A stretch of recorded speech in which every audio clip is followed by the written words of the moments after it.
The biggest scandal to rock the amateur sports arena in recent history.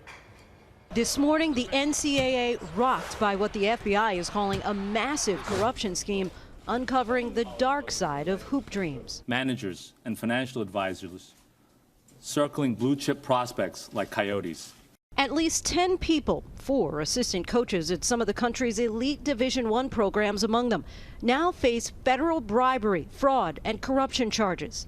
Coaches at some of the nation's top programs soliciting and accepting cash bribes. The FBI says its 2-year investigation revealed college coaches taking cash bribes up to $100,000 in exchange for steering NBA-bound athletes toward specific financial advisors and sports agents. According to one of the complaints, a sports agency recruiter was secretly recorded saying, "If we take care of everybody, we control everything. You can make millions off one kid." One of the schools being investigated, Powerhouse Louisville. The program, led by head coach Rick Pitino, is already on NCAA probation for a scandal involving escorts hired to woo recruits. The school released a statement saying that any violations will not be tolerated and that it will cooperate fully with the investigation. Sportswear giant Adidas is also caught up in the scandal. It just seems to be a series of scandals. They pop up every few years or so. So it's not, something that just like knocks you over with its currency, because it just keeps happening over and over again. So you kind of expect it every so often. It's awful. Like, it could destroy the program and the school that I love, so it kind of pulls at some of your heartstrings. Also, as a fan, I think even being a student, especially I was a student at the time of the championships, that people talked about potentially being vacated. Actually knew some of the players on the team, and so once you kind of get to that level where you start thinking about these athletes as people, which a lot of times we see them on TV, and I think there's a great divide. We don't understand them as people. Like, once you start learning them as people, it's like it'd be really awful for past transgressions to affect future athletes, current athletes that are on the team, then we've made past championships. So as a fan, it totally hurts. And so when you think about 1 or 2 people maybe rocking an industry or rocking a fan base, I think this is an example of that, and I think I feel it from a fan side. I think with the FBI getting involved, obviously they're able to acquire much more information as a legal recourse than the NCAA ever could. So I think you're going to find out some things that will surprise a lot of people in the general public. The system is built improperly, and the system is actually not responding to the wants of the market, which is, I'm an athlete and I have this talent and I'm being showcased, and everyone is making a bunch of money around me, and I'm not making money, but there should be a path for me to make money. And so that I think that's where it really exposed the NCAA is that, and that's the root of the problem. You take away that component, and you come up with a mechanism that allows the market to act freely, and you pay college athletes. All of a sudden, there is no bribery, there is no scheme that's in place, because the market it's now an open market. Do you think the players should be held accountable as much as coaches are in this type of situation?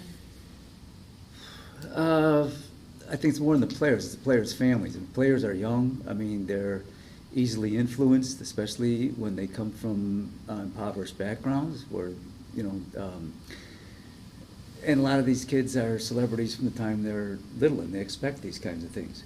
Their parents have to take some responsibility for the way they're raised, instilling morality and ethics in them. To say no to some of these things, but it's pretty hard, especially as a poor family, and people start throwing money at you.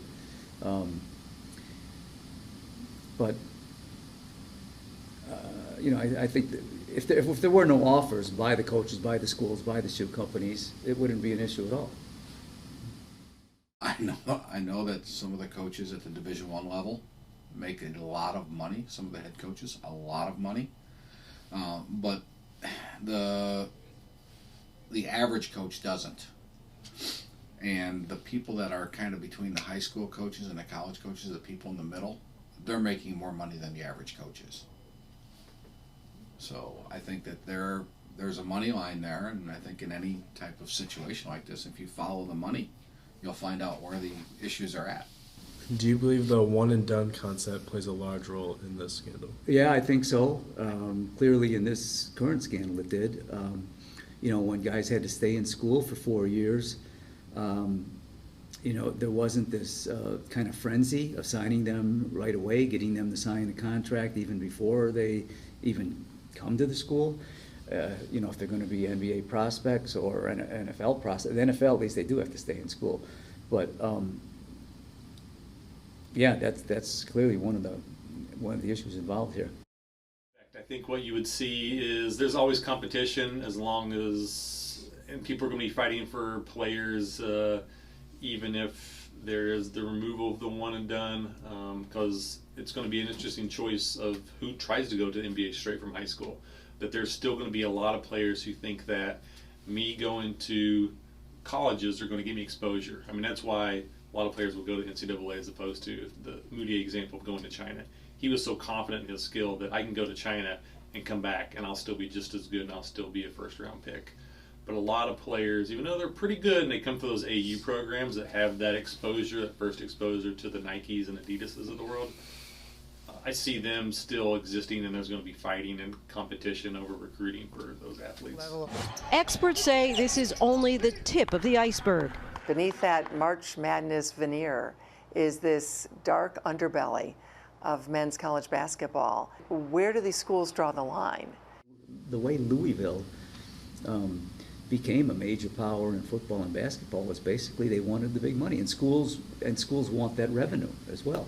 They basically went to ESPN and said, we will play anybody, anytime, anywhere to get us on TV. And that's how they got the national exposure, and they started bringing the athletes in, and Pitino and all these other coaches. And their football coach got bounced too for violations as well. But those guys simply just go to another, the school gets penalized maybe, and the coach goes to another school and gets another job. I don't think Pitino's going to be able to get a job anytime soon.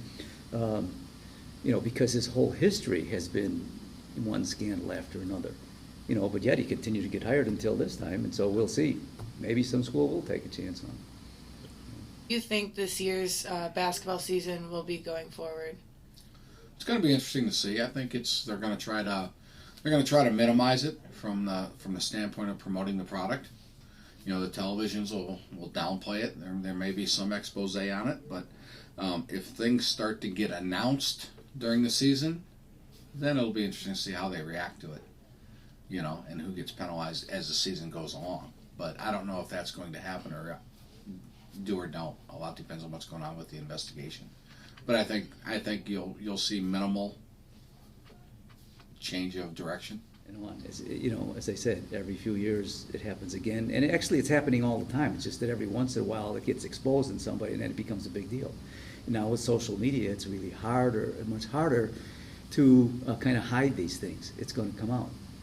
So it makes it a lot tougher for the coaches that are cheating, but they're going to continue to do it because their job's on the line. That's a great question.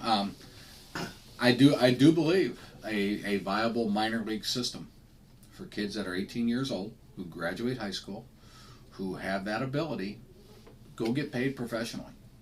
Go out there and see if you can make it, because the benefits at the Division I level are your college is paid for. So you have to have some value on that above and beyond what the professional value is for them to say, I want to do that. And there are people out there who don't. They want the professional thing. They don't value the educational component that they receive from that.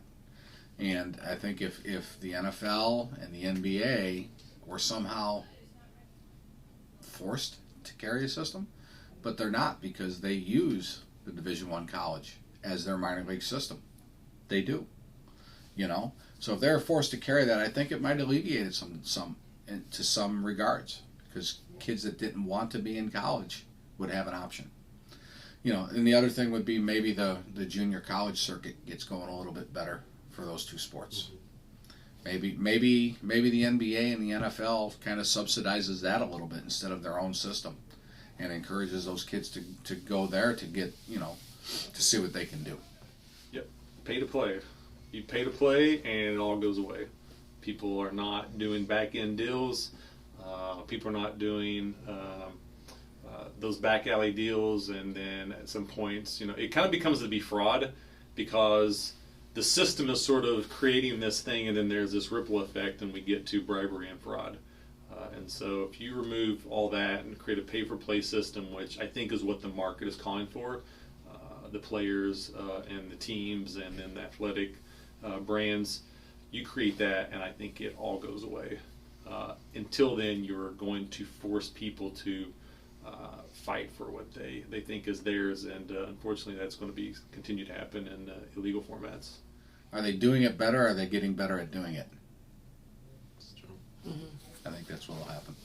We'll look back 10, 20 years from now and say I think we're going to see some changes larger at the NCAA level, and we're going to look back at this as one of those watermark moments or points in time where that investigation changed college sports forever.